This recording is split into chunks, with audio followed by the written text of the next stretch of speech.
Welcome to A9 TV. ముందుగా headlines చూద్దాం. తాడేపల్లిలోని పార్టీ కేంద్ర కార్యాలయంలో మేనిఫెస్టోను విడుదల చేసిన జగన్ వైసీపీ మేనిఫెస్టోలోని 9 ప్రధాన హామీల విషయంలో చంద్రబాబుతో పోటీ పడలేకపోయామని వెల్లడి.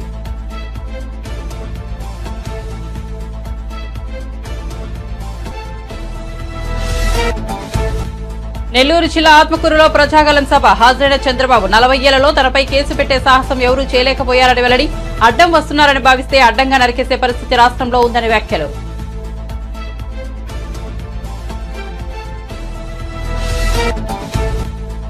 అరకులో కాంగ్రెస్ న్యాయయాత్ర ఆదివాసీల కోసం వైఎస్ఆర్ ఎన్నో పనులు చేశారన్న షర్మిల. ఇప్పుడు వారిని పట్టించుకునే వారే లేరని ఆరోపణ. రోజా మాత్రం జబర్దస్త్గా ఉన్నారని వ్యంగ్యం.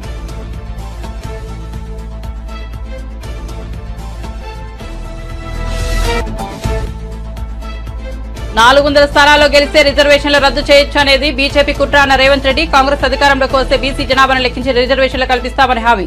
దేశాన్ని రిజర్వేషన్ రహిత హిందూ దేశంగా మార్చాలన్నది బీజేపీ కుట్ర అన్న రేవంత్ రెడ్డి. ఇక వార్త వివరాల్లోకి వెళ్తే ఎన్నికల్లో లబ్ధి పొందేందుకు ఓట్ల కోసం అసాధ్యమైన హామీలను ఇవ్వడం తనకు చేత కాదని, ఈ విషయంలో చంద్రబాబుతో పోటీ పడలేనని ఏపీ ముఖ్యమంత్రి జగన్ పేర్కొన్నారు. సాధ్యమయ్యే చేయగలిగే హామీలను ఇచ్చారని వివరించారు. ఈ మేరకు శనివారం వైసీపీ మేనిఫెస్టో విడుదల చేస్తూ జగన్ మాట్లాడారు. మేనిఫెస్టో అంటే ఓ పవిత్ర గ్రంథం, ఓ బైబిల్, ఓ ఖురాన్, ఓ భగవద్గీత అని సీఎం చెప్పారు. ఎన్నికల సందర్భంగా పార్టీలు ప్రకటించే మేనిఫెస్టోలకు నిజమైన విలువ, గౌరవం కేవలం తన హయాంలో మాత్రమే దక్కాయని జగన్ వివరించారు. 2014లో వైసీపీ అధికారంలోకి రాకపోవడానికి పార్టీ మేనిఫెస్టో కూడా ఓ కారణమని చెప్పారు. చంద్రబాబులా తాను అసాధ్యమైన హామీలను ఇవ్వలేకపోయారని, అదే తన ఓటమికి కారణమైందని వివరించారు. అయితే అందుకు తాను బాధపడలేదని చెప్పారు. చరిత్రలో చరిత్రహీనుడిగా మిగిలిపోకూడదనే ఉద్దేశంతో తన మిత్రులు, శ్రేయోభిలాషుల సూచనలను పెడచెవిన పెట్టారని, అసాధ్యమైన హామీలను ఇవ్వలేదని జగన్ తెలిపారు.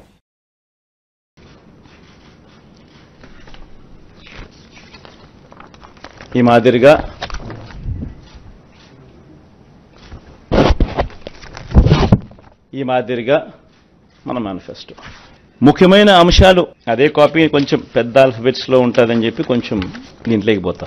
అదే కాపీనే, అది చిన్న సైజ్ అక్షరాలు, ఇది పెద్ద సైజ్ అక్షరాలు. గమనిస్తే మనం పెట్టిన నవరత్నాలకు సంబంధించిన గమనిస్తే విద్య ముఖ్యమైన అంశాలు ఇవి మాత్రం పైన చెప్తా. విద్య, అమ్మఒడి, ట్యాబులు, విద్యా కానుక, గోరుముద్ద, ఇంగ్లీష్ మీడియం, డిజిటల్ బోధన. వైద్యం, విస్తరించిన ఆరోగ్యశ్రీ ఇంకా విస్తరణ, ఆరోగ్య ఆసరా, విలేజ్ క్లినిక్లు, ఫ్యామిలీ డాక్టరు, 17 కొత్త మెడికల్ కాలేజీలు, జగనన్న ఆరోగ్య సురక్ష. వ్యవసాయం, రైతు భరోసా, ఆర్బీకేలు, ఉచిత పంటల బీమా, 0 వడ్డీ పంట రుణాలు, పగటి పూటే 9 గంటల ఉచిత విద్యుత్, సమయానికే ఇన్పుట్ సబ్సిడీ. ఉన్నత విద్య, జగనన్న విద్యా దీవెన, పూర్తి fee reimbursement, Jagananna Vasathi Deevena, job oriented గా కరికులంలో మార్పులు, నాడు నేడు స్కూళ్లు, నాడు నేడు హాస్పిటల్స్, పేదలందరికీ ఇళ్లు, అక్క చెల్లెమ్మల పేరిట పేదలకు ఇంటి స్థలాలు, ఇళ్లు, మహిళా సాధికారత, చేయూత, కాపు నేస్తం, ఈబీసీ నేస్తం, 0 వడ్డీ, సామాజిక భద్రత, పెన్షన్ కానుక 2 విడతల్లో 3,500కు పెంపు, ఎప్పటిలాగే ఇంటి వద్దే వాలంటీర్ల ద్వారా పెన్షన్ల పంపిణీ. అభివృద్ధి, మౌలిక వసతులు, సుపరిపాలన, నిర్మిస్తా ఉన్న 4 పోర్ట్లు ఫినిషింగ్, ఫిషింగ్ హార్బర్లు ఫినిషింగ్, ఎయిర్పోర్ట్లు వాటి విస్తరణ ఫినిషింగ్, ఇండస్ట్రియల్ కారిడార్లు ఫినిషింగ్, ఇండస్ట్రియల్ నోడ్స్ ఫినిషింగ్, ప్రాధాన్యత క్రమంలో జలయజ్ఞం ఫినిషింగ్, గ్రామ వార్డు సచివాలయాలు, వాలంటీర్లు. ఒక మేనిఫెస్టోను ఒక బైబిల్ గా, ఇది 2019 మన మేనిఫెస్టో.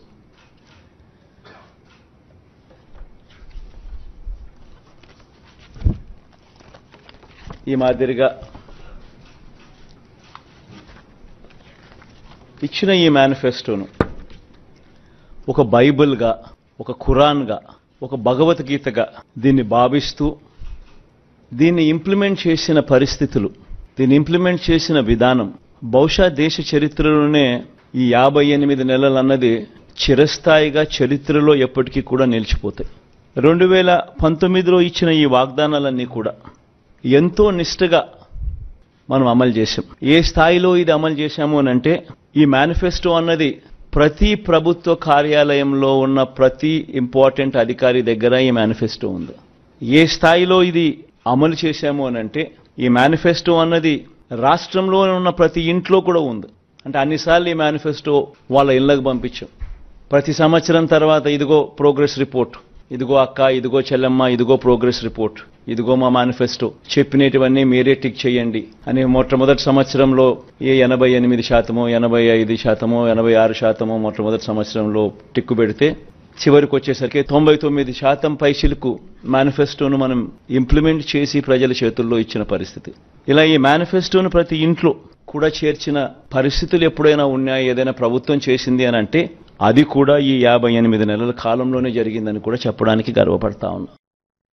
టీడీపీ అధినేత చంద్రబాబు నెల్లూరు జిల్లా ఆత్మకూరులో నిర్వహించిన ప్రజాగలం సభలో సీఎం జగన్పై ధ్వజమెత్తారు. 40 ఏళ్లలో తనపై కేసు పెట్టే సాహసం ఎవరూ చేయలేకపోయారని పేర్కొన్నారు. ఎవరైనా తమకు అడ్డం వస్తున్నారని భావిస్తే వారిని అడ్డంగా నరికేసే పరిస్థితి రాష్ట్రంలో కనిపిస్తోంది. ఇదేం రాజకీయమో తనకు అర్థం కావడం లేదని పేర్కొన్నారు. జరిగితే ప్రతి ఎకరాకు నీళ్లు వస్తాయి. ఇంకో పక్క నేను ముందే చెప్పా, ఇక్కడుండే వ్యక్తులు మీరు చూశారు, ఏ వ్యక్తికి ఓటేస్తే న్యాయం జరుగుతుందో మిమ్మల్ని ఆలోచించమని చెప్పాను. తమ్ముళ్ళో మీరు ఒక మాట చెప్తున్నారు, జగన్మోహన్ రెడ్డి చెప్తున్నాడు, మాట తప్పాడా లేదా అని మిమ్మల్ని అడుగుతున్నా, మడమ తిప్పాడా లేదా అని మిమ్మల్ని అడుగుతున్నా. ఏదైతే ఈరోజు ఆయన చెప్పేది మేనిఫెస్టో, భగవద్గీత అన్నాడు, ఖురాన్ అన్నాడు, బైబిల్ అన్నాడు, అన్నాడా లేదా? 99.5% చేసేశానని చెప్పాడు. చెప్పాడా లేదా? చేస్తే మీ జీవితాలు బాగుపడాలి కదా. పెరిగిందా మీ ఆదాయం? పెరిగిందా తమ్ముళ్ళు మీ ఆదాయం? ఖర్చులు పెరిగాయా లేదా? ఖర్చులు పెరిగాయి, ఆదాయం తగ్గిపోయింది. మీరందరూ కూడా ఇబ్బందుల్లో పడిపోయే పరిస్థితికి వచ్చారు. నేను అడుగుతున్నా, మద్యపాన నిషేధం అని చెప్పాడా లేదా తమ్ముళ్ళు? ఇక్కడ కూడా మద్యపానం, మద్యం తాగే మద్యం బాబులు ఉంటారు. ఏం తమ్ముళ్ళు, ఆ రోజు క్వార్టర్ బాటిల్ ఎంత? 60 రూపాయలు. ఇప్పుడెంత క్వార్టర్ బాటిల్? 200 రూపాయలు. అవునా కాదా? 140 రూపాయలు ఎవరి జోబులే పోతున్నాయి? ఎవరి జోబులే పోతున్నాయి? ఎవరి ప్యాలెస్ పోతున్నాయి? అర్థమైందా? అంటే ఏం చెప్పావు నువ్వు? మద్యపాన నిషేధం చేసిన తర్వాత ఓటు అడుగుతానన్నావు. చేస్తావా లేదా అని అడుగుతున్నా. చేసి ఓటు అడుగుతానన్నావు. సిగ్గు లేకుండా ఓటు అడిగాడు. మనకు సిగ్గుంది కదా తమ్ముళ్ళు, ఓటేస్తావా అని అడుగుతున్నా.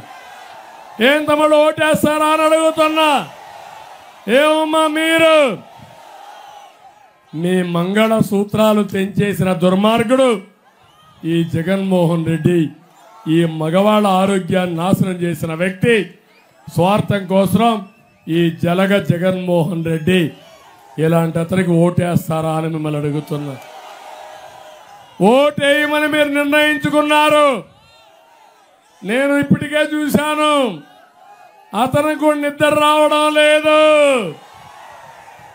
ఈరోజు మీటింగ్లో కూడా చూసుంటారు.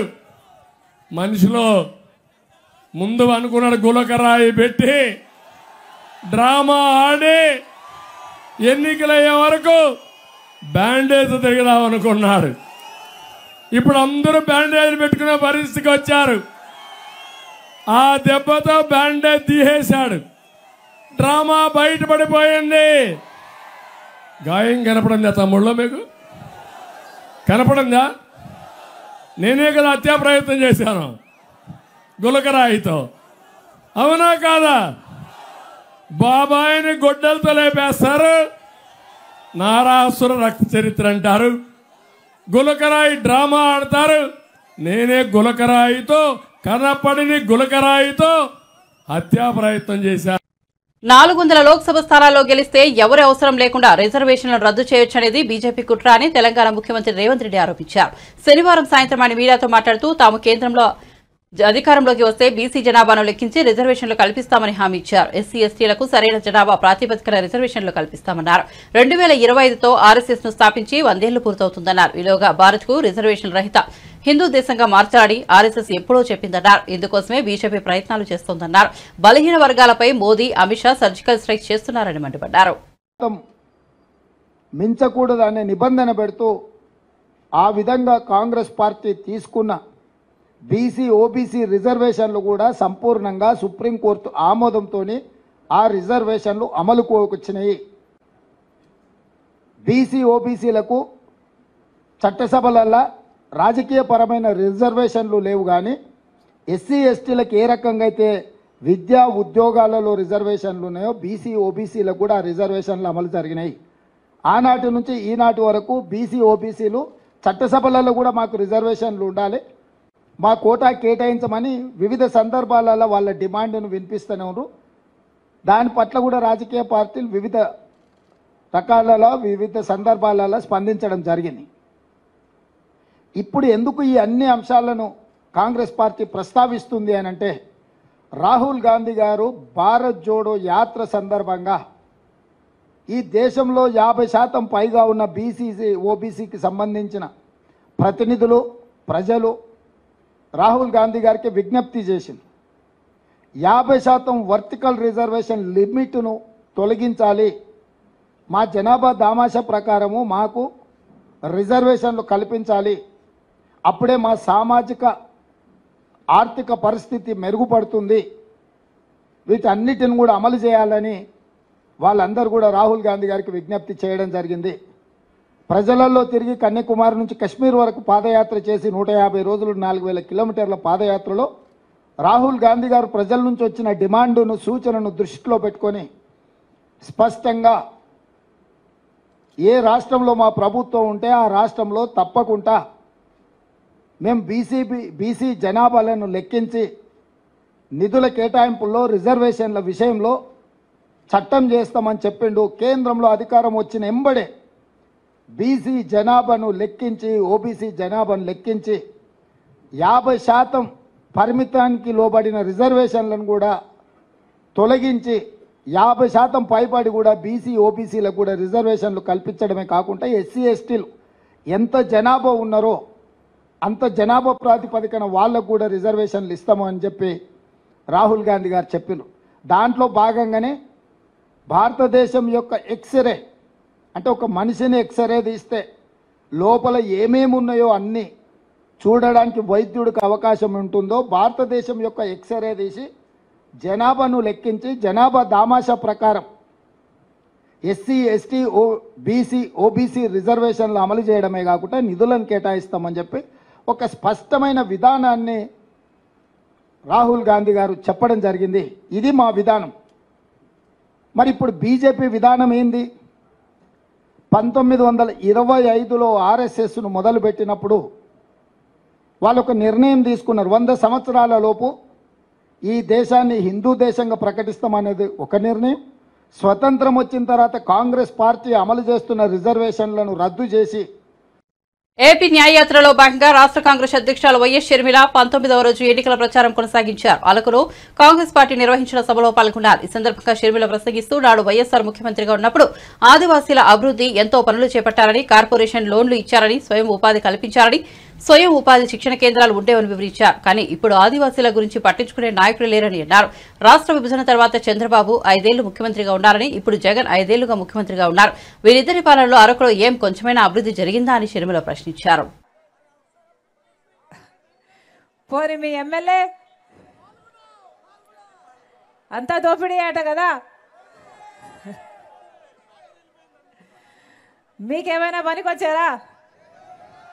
పిలిస్తే పలికాడా? అవసరానికి వచ్చాడా? మరెందుకన్నా వీళ్ళ కోట్లేయాలి? ఒకసారి ఆలోచన చేయండి. వేయకూడదు, నిజంగానే వేయకూడదు. అసలు రాజశేఖర్ రెడ్డి గారు ముఖ్యమంత్రిగా ఎన్ని చేశాడన్నా? ఆదివాసీల కోసం ఎస్టీల కోసం రాజశేఖర్ రెడ్డి గారు చేసినంత ఏ నాయకుడైనా చేశారా? ఎస్టీల కోసం 20 లక్షల ఎకరాల పోడు భూములకు పట్టాలిచ్చిన నాయకుడు రాజశేఖర్ రెడ్డి గారు.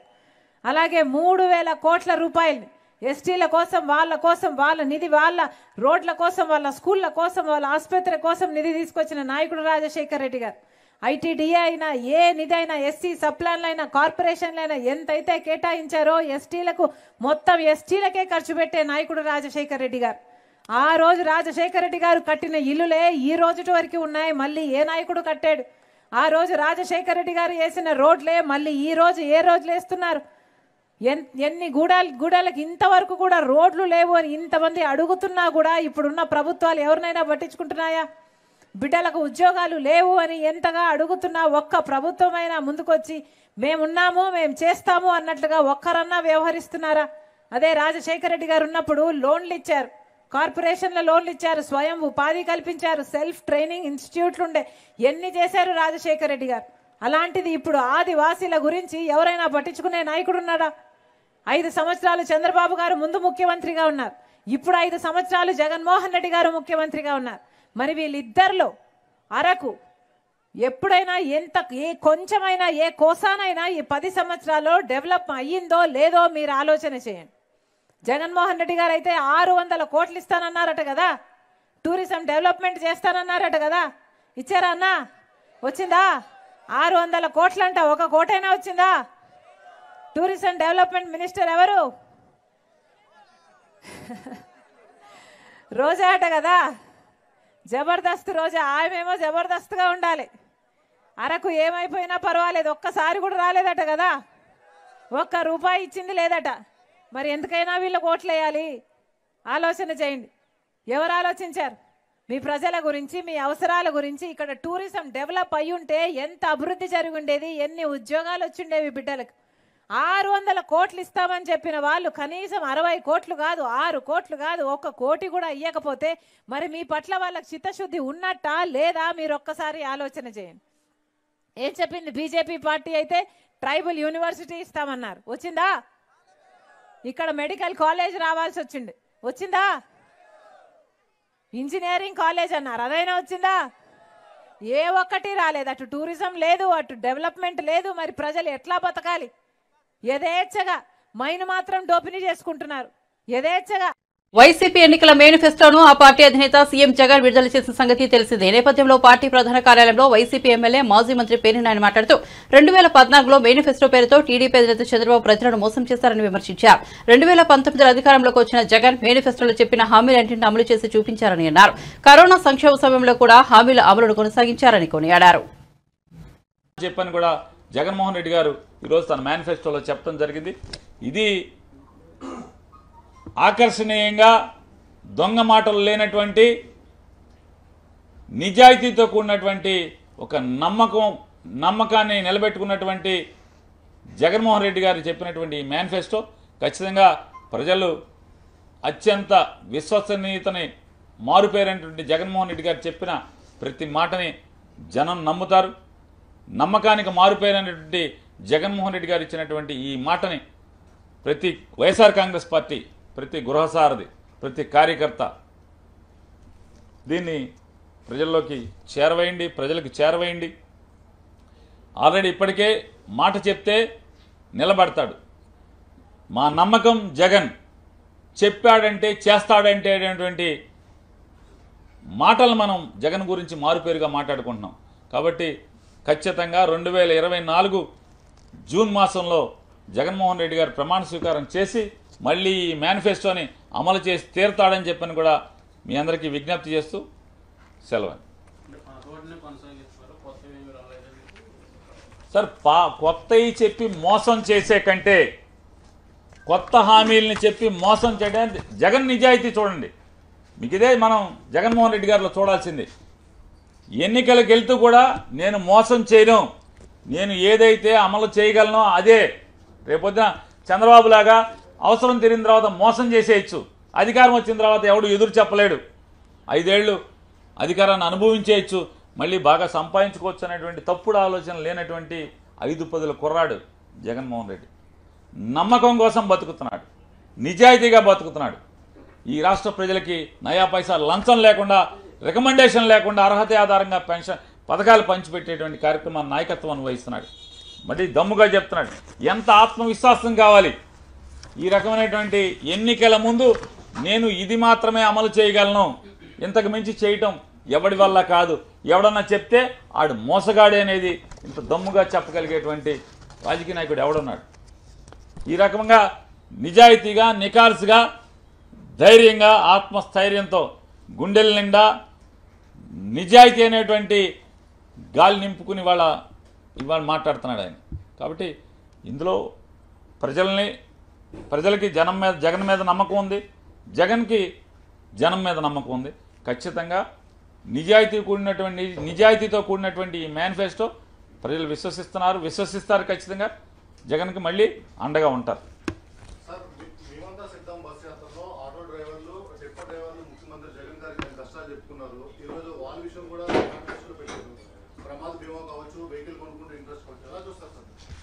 అంటే జగన్ అంటే పేదవాడి పట్ల సానుకూల దృక్పథం ఉన్నటువంటి రాజకీయ నాయకుడు అంటే అధికారం కోసం వెంపర్లాడేటువంటి రాజకీయ నాయకుడు. కోమిరెడ్డి వెంకటరెడ్డి వద్ద 22 మంది బీఆర్ఎస్ ఎమ్మెల్యేలు ఉన్నారని, తనకు ఫోన్ వచ్చిందని, వారంతా కాంగ్రెస్ పార్టీలో చేరేందుకు సిద్ధమని తనకు చెప్పారని, కానీ నేను మాత్రం ఆయన మాటలు నమ్మలేదని హుజూరాబాద్ బీఆర్ఎస్ ఎమ్మెల్యే పాడి కౌశిక్ రెడ్డి అన్నారు. తాము కేసీఆర్ సైనికులుగా పనిచేస్తామన్నారు. కోమిరెడ్డిని మెంటల్ ఆసుపత్రిలో చేర్పించాలని ఎద్దేవా చేశారు. శనివారం ఆయన మీడియాతో మాట్లాడుతూ హవాలా దందా కోమిరెడ్డికే సాధ్యమని విమర్శించారు.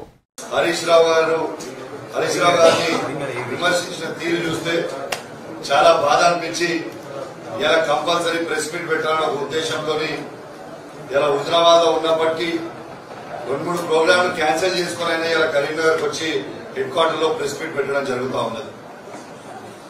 కోమటిరెడ్డి వెంకటరెడ్డి గారికి మంత్రి కాగానే గండకౌరం బాగా పెరిగింది. ఆయన మంత్రిలాగా మాట్లాడతలేడు, ఒక మూర్ఖుల్లాగా మాట్లాడుతూ ఉన్నాడు. నిన్న హరీష్ రావు గారిని విమర్శించిన తీరు చూస్తుంటే ఆయన మానసిక పరిస్థితి బాగలేదనిపిస్తా ఉంది. 4-5 పెగ్గులు దాగి మందు దాగి నిన్న ప్రెస్ మీట్ పెట్టి హరీష్ రావు గారిని తిడుతా ఉన్నారు. ఇలా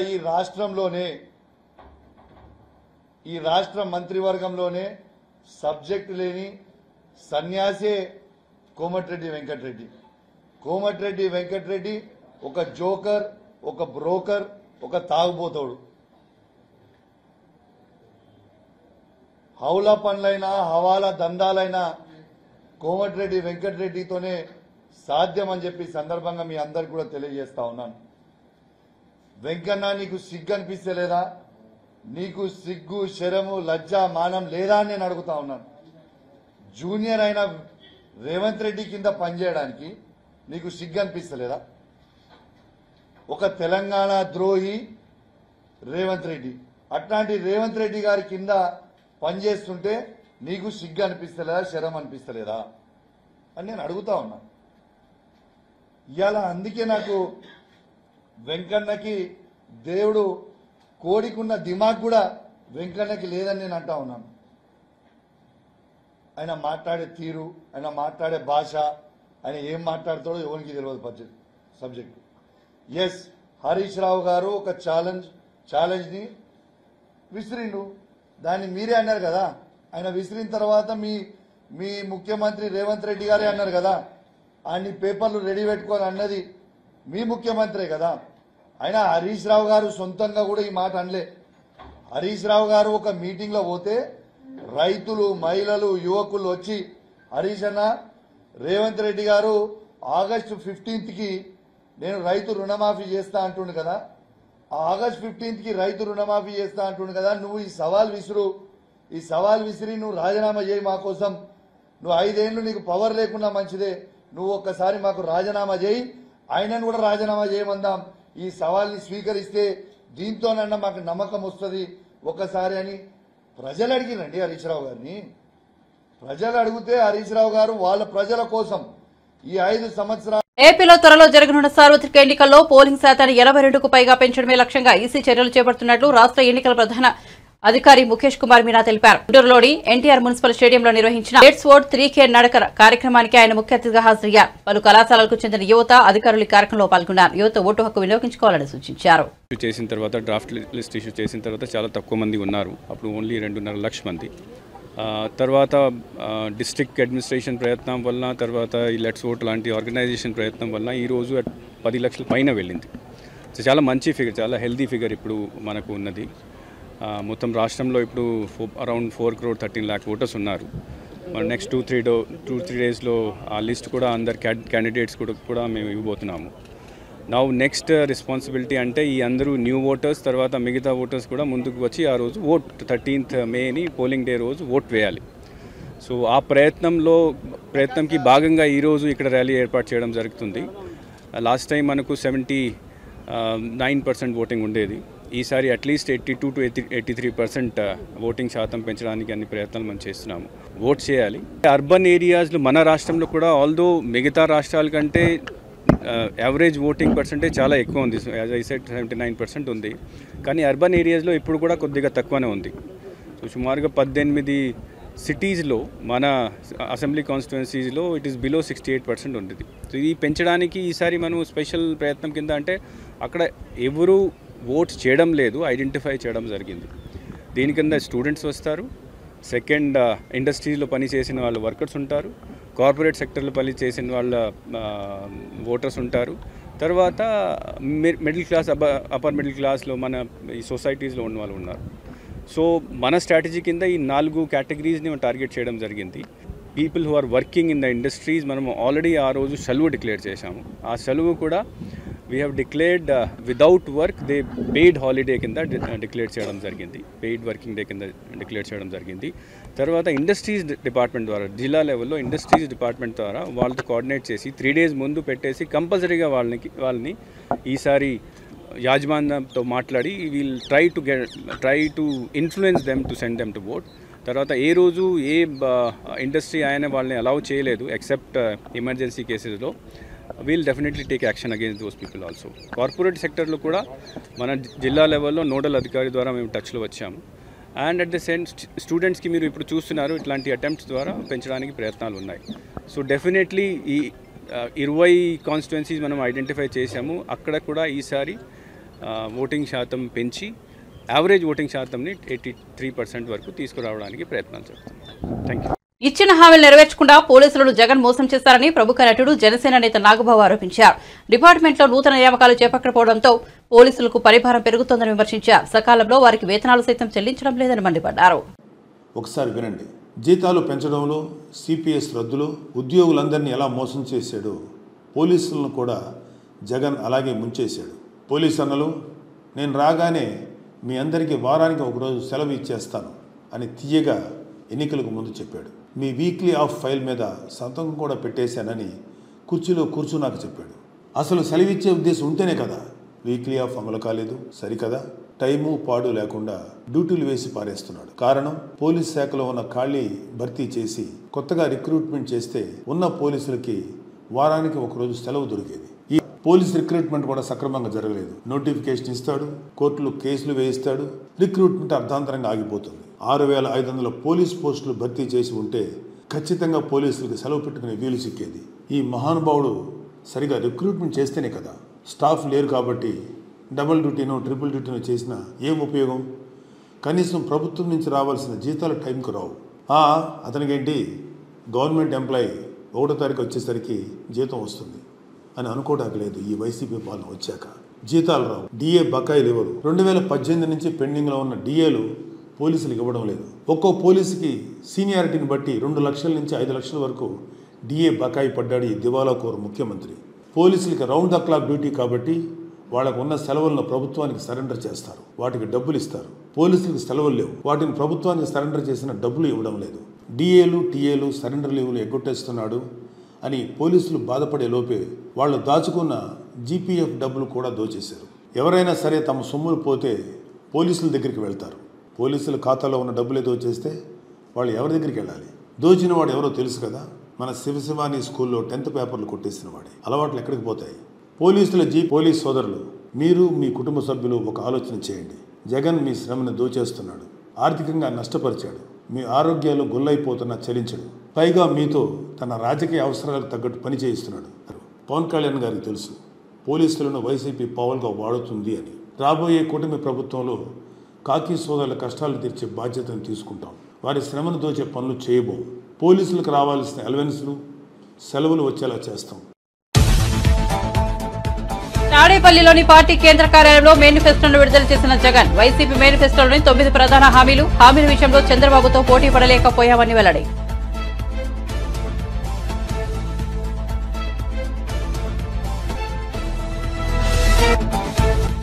నెల్లూరు జిల్లా ఆత్మకూరులో ప్రజాగలం సభ హాజరైన చంద్రబాబు 40 ఏళ్లలో తనపై కేసు పెట్టే సాహసం ఎవరూ చేయలేకపోయారని వెల్లడి. అడ్డం వస్తున్నారని భావిస్తే అడ్డంగా నరికేసే పరిస్థితి రాష్ట్రంలో ఉందని వ్యాఖ్యలు.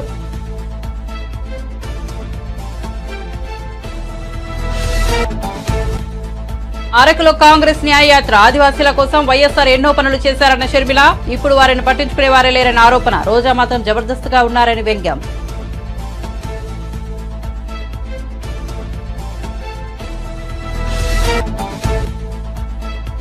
400 స్థానాల్లో గెలిస్తే రిజర్వేషన్లు రద్దు చేయొచ్చు అనేది బీజేపీ కుట్ర అన్న రేవంత్ రెడ్డి. కాంగ్రెస్ అధికారంలోకి వస్తే బీసీ జనాభాను లెక్కించి రిజర్వేషన్లు కల్పిస్తామని హామీ.